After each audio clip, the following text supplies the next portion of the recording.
नमस्कार, प्रभात साक्षी के खास कार्यक्रम चाय पर समीक्षा में आप सभी का स्वागत है। मैं हूं आपके साथ अंकित सिंह और हमेशा की तरह इस कार्यक्रम में मौजूद हैं प्रभात साक्षी के संपादक नीरज कुमार दुबे जी। सर, आपका बहुत स्वागत है। और सबसे पहले तो अपने दर्शकों को लोक आस्था के महापर्व छठ की शुभकामनाएं देते हैं। और अब हम चर्चा की शुरुआत करते हैं, क्योंकि त्योहार तो है ही, लेकिन आपने शुभकामना दी है तो मैं इसमें एक चीज़ और जोड़ना चाहूँगा। प्रधानमंत्री जी ने पत्रकारों के लिए जो दीपावली मिलन कार्यक्रम रखा, उसमें छठ पर्व का उन्होंने एक और महत्व बताया, संदेश बताया। संदेश ये था कि लोग उगते सूरज को तो सलाम करते ही हैं, लेकिन छठ पर्व हमें ये सीख देता है कि सूरज अगर ढल रहा है तो उसको भी प्रणाम सलाम करना चाहिए। और उन्होंने राष्ट्रीय पर्व भी बता दिया। जी बिल्कुल बिल्कुल। और वाकई में ये डिजिटल मीडिया का जो युग है, इसने छठ महापर्व और हमारे ऐसे बहुत सारे राज्यों के जो लोक पर्व हैं उनको देश दुनिया का ग्लोबल पर्व बनाया है। ये बात तो डिजिटल मीडिया की ताकत माननी पड़ेगी। बिल्कुल बिल्कुल। तो अब थोड़ा सा चुनावी राज्यों का रुख कर लेते हैं। चूँकि छत्तीसगढ़ और मध्य प्रदेश में मतदान संपन्न हो गया है, मिजोरम में पहले ही संपन्न हो चुका था, अब सभी की निगाहें तेलंगाना और राजस्थान पर है। तीन मुख्य राज्य, राजस्थान, मध्य प्रदेश और छत्तीसगढ़, जहां भाजपा और कांग्रेस आमने सामने हैं। तेलंगाना में अगर देखा जाए तो कांग्रेस और बीआरएस आमने सामने है, हालांकि भाजपा कुछ उम्मीद कर रही है। मिजोरम में गठबंधन है, लेकिन इन तीनों ही राज्यों में अगर देखा जाए तो वर्तमान स्थिति, चूंकि दो राज्यों में चुनाव संपन्न हो चुके हैं और राजस्थान में 25 को मतदान है, क्या स्थिति है और मध्य प्रदेश और छत्तीसगढ़ को लेकर क्या लग रहा है? देखिए, जो मतदान है, अगर हम देखें, मिजोरम को पहले संपन्न हो गया था और छत्तीसगढ़ में 2 चरण में हुए। छत्तीसगढ़ में भी दूसरा चरण समाप्त हो गया है, मध्य प्रदेश में भी हो गया है। एक चीज़ हमको देखने को मिलती है कि मध्य प्रदेश में महिलाएं बड़ी संख्या में मतदान के लिए निकली हैं और महिलाओं के लिए लोक लुभावन घोषणाओं की भरमार बीजेपी ने भी की थी, कांग्रेस ने भी की थी। तो ये जो चुनाव, मुझे ऐसा लग रहा है कि अब जब अंतिम जब प्रचार का दौर आया, तब ऐसा लगा कि शायद ये जो अब किसने क्या किया उस पर नहीं, घोषणाएं किसने क्या करी हैं उस पर ज़्यादा फोकस हो गया है ये चुनाव। खास तौर पे मुफ्त की चीजें जी, वही किसके लिस्ट में ज़्यादा चीज़ें हैं, किसके घोषणा पत्र में ज़्यादा चीज़ें हैं। और ख़ास तौर पर अगर हम देखें तो ग्रामीण क्षेत्रों में जो पिछड़े क्षेत्र हैं, वहाँ पर ये चीज़ ज़्यादा मैटर करती है कि कौन क्या हमको देगा। और इसका असर पहले भी चुनाव में देखने को मिला है। जैसा हमने देखा था, पिछला चुनाव था, उसमें कांग्रेस ने तमाम घोषणाएं की थी फ्री की चीज़ों की, उसको सत्ता मिल गई थी। वो अलग बात है कि क्यों, किन कारणों से गई, उस कारणों में हम अभी नहीं जाना चाहेंगे, लेकिन वो कारण जो हैं, वो जो तथ्य ये है कि अगर आप कुछ फ्री में देते हैं, कुछ घोषणाएं करते हैं, दिल्ली में आप देखिए कि जो मुफ्त बिजली है, मुफ्त पानी है, वो असर कर रहा है। ऐसे बहुत सारे जो वादे हैं अनेक राज्यों में असर करते हैं। ये जो चुनाव मध्य प्रदेश में, छत्तीसगढ़ में संपन्न हुआ है, ये पूरी तरह से लोक लुभावन घोषणाओं के आधार पर लड़ा गया और जो मुख्य समस्याएं थी जनता की, उन पर ना तो राजनीतिक दलों ने ध्यान दिलाया, ना ही जनता ने उन पर उन विषयों को लेकर अपने प्रतिनिधियों से सवाल पूछा या जो वोट मांगने आ रहा है उससे सवाल पूछा। यहाँ गलती दोनों की ही है। और अब जब चुनाव बीत जाएगा, किसी न किसी को सत्ता मिल जाएगी और फिर वही जो मुख्य समस्याएं हैं वो बरकरार रहेंगी। और अगले 5 साल बाद जब चुनाव होंगे, तभी भी ये जो चुनाव है, बेरोजगारी, महंगाई और तमाम जो ऐसी जो रोज़मर्रा की चीज़ें होती हैं, रोज़मर्रा के मुद्दे होते हैं, उन पर ही लड़ा जाएगा। तो ये गलतियाँ मतदाता की भी है, राजनेता की भी है। अब ठीक है कि मतदान हो गया, अब देखना होगा परिणाम क्या होता है। लेकिन ये जो चुनाव था, अब अगर हम मध्य प्रदेश के जो प्रचार था पूरा, उस पर अगर हम गौर करें, छत्तीसगढ़ में जो प्रचार था पूरा गौर करें, तो एक चीज़ देखने को मिली है कि ठीक है, बीजेपी तो हर चुनाव को बहुत शिद्दत के साथ, बहुत मेहनत के साथ, बहुत बारीकी के साथ लड़ती ही है, लेकिन कांग्रेस जो कि सोई हुई अवस्था में थी, कर्नाटक ने उसको जगा दिया विजय देके। उसके बाद से कांग्रेस का एक नया रूप देखने को मिला है। कांग्रेस ने बड़ी मजबूती के साथ, एकजुटता के साथ, अब देखिए राजस्थान में कितने धड़े हो गए थे, लेकिन अब वो सारे के सारे धड़े एक साथ दिखते हैं आपको हर मंच पर। वो ठीक है कि वो भले ही कैमरा ऑफ होने के बाद वो फिर से अलग हो जाते हैं, लेकिन कैमरा पर तो साफ दिख रहे हैं।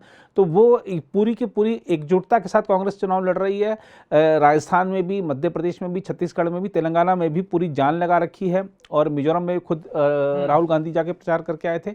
तो ये एक नया रूप है कांग्रेस का, जो बहुत वर्षों बाद देखने को मिला है। अगर 2019 का जो लोकसभा चुनाव था, उसके बाद से कांग्रेस बिल्कुल सो चुकी थी। हमने देखा था कि अगर हम बात करें कि इसी साल की ही बात कर लें, तो इस साल की शुरुआत में शायद जनवरी फरवरी में ही त्रिपुरा में चुनाव हुए थे और मेघालय में चुनाव हुए थे और मणिपुर में मणिपुर भी था शायद, है ना, मणिपुर भी चुनाव थे और भी कुछ एक राज्यों में चुनाव हुए थे।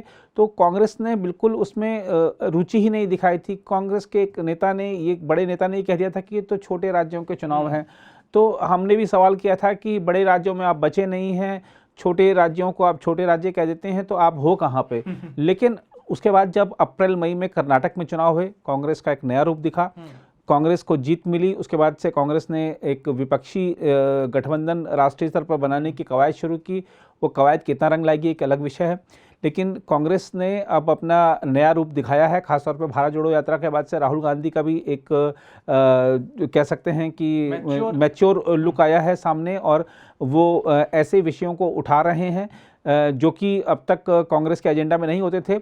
लेकिन एक चीज़ हमको कहनी पड़ेगी कि कांग्रेस की सुई अटकी हुई है। वो सिर्फ अडानी अंबानी से आगे नहीं निकल पा रहे हैं, चीन से आगे नहीं बढ़ पा रहे हैं। उनको हर चीज़ मेड इन चाइना दिखती है, उनको हर चीज़ में घोटाला नज़र आता है और वो घोटाला सिर्फ अडानी या अंबानी का आरोप लगाते हैं उस घोटाले पर। तो ये ऐसी चीज़ें हैं जो कि मतदाता बोर हो जाता है इन सब चीज़ों से। आपको कुछ नया लाना पड़ेगा सरकार के खिलाफ। आप सरकार की जितने भी कार्य हैं उनकी समीक्षा कीजिए, आपको जहां पर नाकामियां लगती हैं वो जनता के सामने रखिए। सिर्फ 2-3 चीज़ें आप भी बोलें और आपके सारे के सारे नीचे के जो नेता हैं वो भी यही बोलें, तो जनता बोर हो जाएगी। जनता के लिए कुछ नया चाहिए। आप मेहनत करते हुए दिख रहे हैं, लेकिन आपको कुछ और भी थोड़ा सा उसमें चेंज भी लाना पड़ेगा। लेकिन सर, क्षेत्रीय दलों का जो एजेंडा है उसको तो कांग्रेस ने सत्ता को हासिल करने के उतावलापन में उसको तो हाईजैक तो कर लिया ना, जाति आधारित जनगणना। जी बिल्कुल। और ये देखिए, एक राष्ट्रीय पार्टी है कांग्रेस और उसने दशकों तक शासन किया है, उसको ये शोभा नहीं देता कि इस तरह की राजनीति करे। विकास की राजनीति होनी चाहिए। हम एक तरफ बात कर रहे हैं, आप देखिए वैश्विक परिदृश्य इस समय क्या है।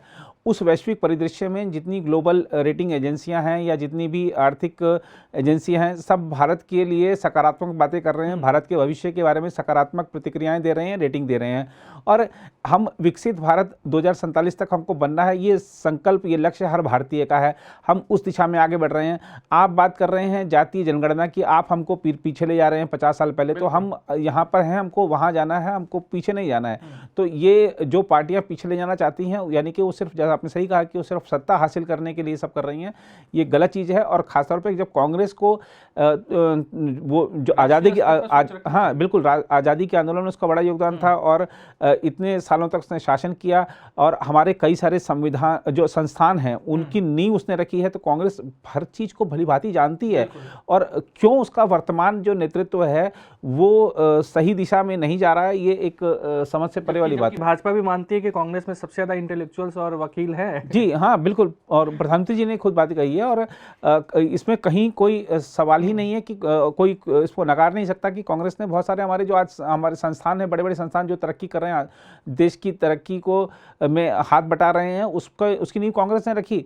तो कांग्रेस को ये देखना चाहिए कि क्या अगर उसने शुरुआत में ही यही लाइन पकड़ ली होती जो आज उसके राहुल गांधी ने पकड़ रखी है, नेता ने पकड़ रखी है, तो वो अगर उन्होंने भी पकड़ी होती तो आज क्या हम इस पोजीशन पे होते, इस तरक्की की राह पर होते। तो ये थोड़ा सा कांग्रेस को आत्ममंथन करना होगा। हमने कांग्रेस को लेकर तो बातचीत कर ली और वाकई कांग्रेस के लिए राजस्थान और छत्तीसगढ़ में चुनौती भी है, मध्य प्रदेश में उसको उम्मीद भी लग रही है। लेकिन सर, अगर हम भाजपा की बात करें तो भाजपा ने कहीं ना कहीं इन चुनावों में सामूहिक नेतृत्व पर जोर दिया, लेकिन आखिर क्षणों में अगर छत्तीसगढ़ को देखा जाए तो रमन सिंह को आगे किया गया। कहीं ना कहीं प्रधानमंत्री से लेकर भाजपा के तमाम नेताओं ने रमन सिंह की सरकार और उनकी योजनाओं का जिक्र किया।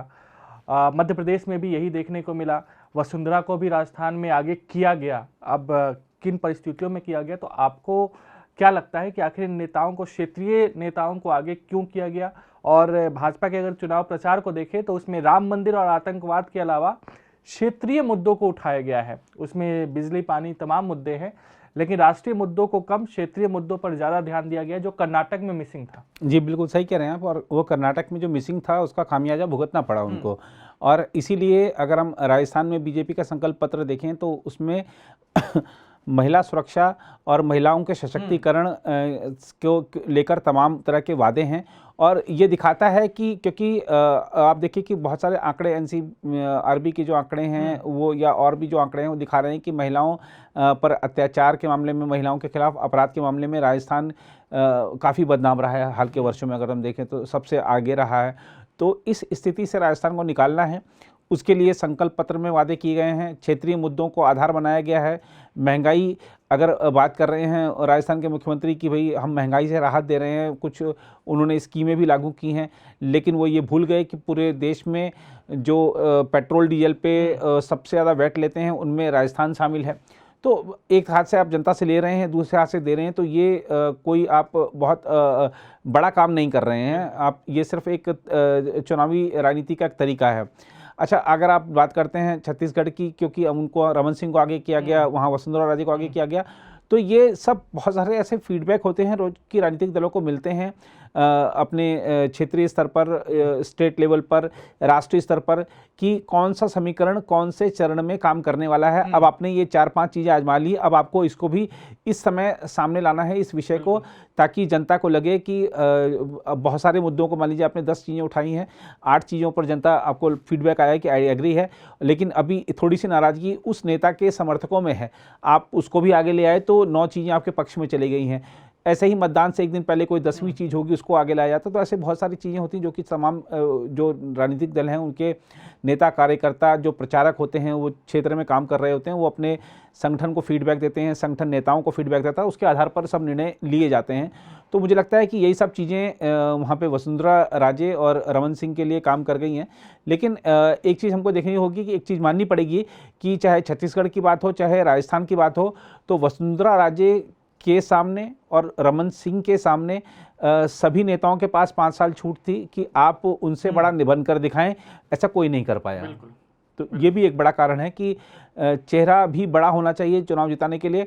तो जब कोई नहीं कर पाया तो उनको लाना ही पड़ेगा, क्योंकि वो तो नेतृत्व तो कर ही रहे थे, उनको अनुभव भी है। बिल्कुल बिल्कुल। लेकिन सर एक चीज़ और जो थोड़ा सा छोटा कमेंट चाहूँगा इस पे आपकी, मध्य प्रदेश के चुनाव में जो अब तक नहीं हुआ पिछले 2-3 सालों में, वो देखने को मिल गया। ज्योतिरादित्य सिंधिया और प्रियंका गांधी बेहद करीबी माने जाते थे, लेकिन जिस स्तर की दोनों नेताओं के बीच में राजनीतिक तकरार हुई, शायद इसकी कल्पना किसी ने नहीं की होगी। बिल्कुल बिल्कुल। और यही सचिन पायलट का भी मामला है कि उन्होंने भी प्रियंका गांधी के कहने पर ही सब कुछ छोड़ दिया था और फिर वापस आ गए थे। सिंधिया भी की भी अगर कोई नहीं सुनता था तो प्रियंका गांधी सुनती थी, और माना जाता था कि बहुत करीबी हैं, दोनों परिवारों के संबंध बहुत करीबी थे। और गद्दार कहना, उधर से पलटवार होना, तो ये दिखाता है कि शायद गांधी परिवार को ये पसंद नहीं आया था कि ज्योतिरादित्य सिंधिया वहाँ चले गए थे, और शायद अचानक ही उनको ये बात पता लगी हो कि वो तो वहाँ जाने की पूरा आधार तैयार कर चुके हैं, भूमिका बना चुके हैं, अपने लिए क्या मुझे चाहिए वो तय कर चुके हैं और फिर वहाँ चले गए। लेकिन यहाँ पर यह भी ध्यान रखना होगा कि सिंधिया बीजेपी में क्यों गए। सिंधिया बीजेपी में इसलिए गए क्योंकि वहाँ पर आपने पहले उनसे बोला कि भाई आप ठीक है मुख्यमंत्री नहीं बना पा रहे हैं, लेकिन आपका सम्मान होगा, सरकार में आपकी एक भूमिका होगी, ठीक है, वो प्रत्यक्ष भूमिका नहीं होके आपकी अप्रत्यक्ष भूमिका रहेगी कि आपके कोई काम नहीं रुकेंगे। लेकिन जब आपको सम्मान नहीं मिल रहा है, आपको उस समय हमने देखा था कि कमलनाथ जैसे आज अखिलेश कह रहे हैं अखिलेश यादव को, ऐसे ही वो सिंधिया को इग्नोर करने लगे थे और कहने लगे थे कि कोई फ़र्क नहीं पड़ता, या सड़क पर आ जाओ या उतर जाओ, ये सब इस तरीके के वो बयान देने लगे थे। तो कोई भी स्वाभिमानी नेता और जिसके पास बड़ा जनाधार हो, जिसके पास अनुभव हो, जो राजनीतिक घराने से राजघराने से ताल्लुक़ रखता हो, उसको वैसे भी उसको वो सहेगा नहीं। तो इसलिए बहुत सारे ऐसे तमाम कारण थे। लेकिन होता क्या है कि जो बड़े नेता होते हैं वो उन कारणों पे नहीं जाना चाहते, वो चाहते हैं कि वो जो सामने वाला व्यक्ति है मेरा दास ही बना रहे। और जब बात आती है कि परिवारवादी राजनीति की, तो जो परिवारवादी राजनीति के चलते जो ऊपर शीर्ष पर पहुंचा है, उसको लगता है कि सारे मेरे सेवक हैं तो मेरे साथ ही रहें, जो मैं कहता हूं वो करें। अगर कोई जाकर आपसे बड़ा पद हासिल कर लेता हो तो वो चुभना स्वाभाविक है। तो जो प्रियंका दीदी का दर्द है वो समझ में आता है। लेकिन कांग्रेस की बात अब अखिलेश को क्यों चुभने लगी है? क्या इंडिया गठबंधन की बात हम बार बार करते हैं? अब तो चुनाव अपने आखिरी चरण में है, 10 दिन बाद ये ख़त्म भी हो जाएगा, रिजल्ट भी आ जाएंगे, लेकिन अखिलेश यादव को कांग्रेस की बात इतनी चुभने क्यों लगी? क्या अखिलेश यादव ने उत्तर प्रदेश में अपनी पिच तैयार कर ली है पीडीए वाली, उस पर वो बैटिंग करने के लिए तैयार हैं और वो किसी भी कीमत पर नहीं चाहते कि उत्तर प्रदेश में अखिलेश यादव के वोट बैंक पर कांग्रेस सेंधमारी करे। जो पीडीए है यानी कि पिछड़ा, दलित और आदिवासी कह लीजिए या अल्पसंख्यक कह लीजिए। जी देखिए, एक तो लगता है कि मुझे कि अखिलेश यादव एक तो उनको जो उनके कहने के बावजूद, तमाम दौर की बातचीत के बावजूद उनको सीट नहीं मिली तो उनका नाराज़गी स्वाभाविक है। लेकिन एक चीज़ और लगता है कि शायद अखिलेश यादव को अपने पिता स्वर्गीय मुलायम सिंह जी द्वारा कही गई बातें जो उनको सीख दी गई थी वो शायद अब याद आने लगी हैं। वो हमेशा यही कहते थे अखिलेश यादव को कि जो कांग्रेस है वो धोखेबाज पार्टी है, जो कांग्रेस है वो आपका उपयोग करने वाली पार्टी है, उसके भरोसे मत रहना। और जब अखिलेश यादव ने उनके रहते हुए कांग्रेस का समर्थन किया था, कांग्रेस का गठबंधन किया था, तब भी मुलायम सिंह जी ने उसका विरोध किया था। और अब शायद अखिलेश यादव को चीज़ें समझ में आने लगी हैं और हमारे जो सूत्र हैं वो ये बताते हैं कि अखिलेश यादव जल्दी ही इंडी गठबंधन से बाहर भी आ सकते हैं। और इस तरीके की भी रिपोर्टें हैं कि अखिलेश यादव ने अपने तमाम प्रवक्ताओं को कह दिया है कि इंडी गठबंधन ने जिन टीवी एंकर्स का बहिष्कार किया है, आपको वो बहिष्कार नहीं करना, आप उनकी डिबेट में जाइए। तो ये पहला कदम है कि ये संकेत भी है कि अखिलेश यादव एक तरह से संदेश दे रहे हैं इंडी गठबंधन के नेताओं को कि भैया हम तो बहुत हो चुका, बहुत अपमान हो चुका।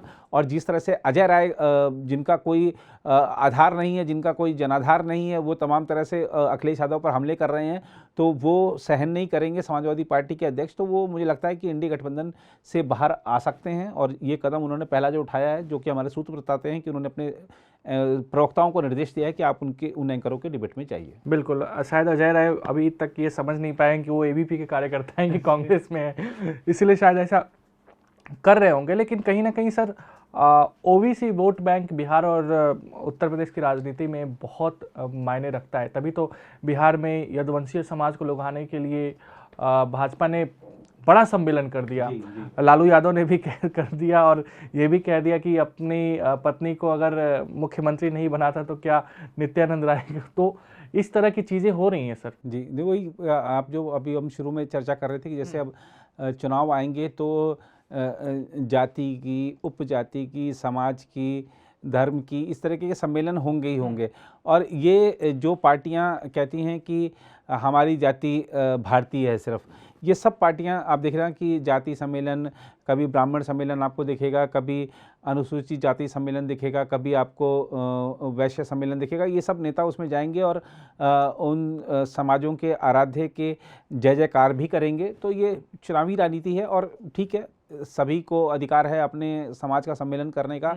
भावना यही होनी चाहिए कि हमारा देश मजबूत बने। बिल्कुल, और हम सब इसमें कितना योगदान कर सकते हैं, इस पर हम सभी को फोकस करना चाहिए। फिलहाल आज हमारा कार्यक्रम तो आप देखिए ही, लेकिन शाम में इंडिया का समर्थन जरूर कीजिए क्योंकि नरेंद्र मोदी स्टेडियम में विश्व कप का फाइनल मुकाबला खेला जाएगा, तो आप उसकी भी तैयारी कर लीजिए। फिलहाल अभी के लिए चाय पर समीक्षा कार्यक्रम में मुझे यानी अंकित सिंह और प्रभा साक्षी के संपादक नीरज कुमार दुबे को दीजिए इजाजत। नमस्कार। अगर आप भी लेना चाहते हैं देश दुनिया की तमाम जानकारी तो आज ही सब्सक्राइब करें हमारे चैनल को। साथ ही नीचे दिए बेल आइकन को जरूर दबाएं ताकि हर अपडेट आप तक पहुंच सके।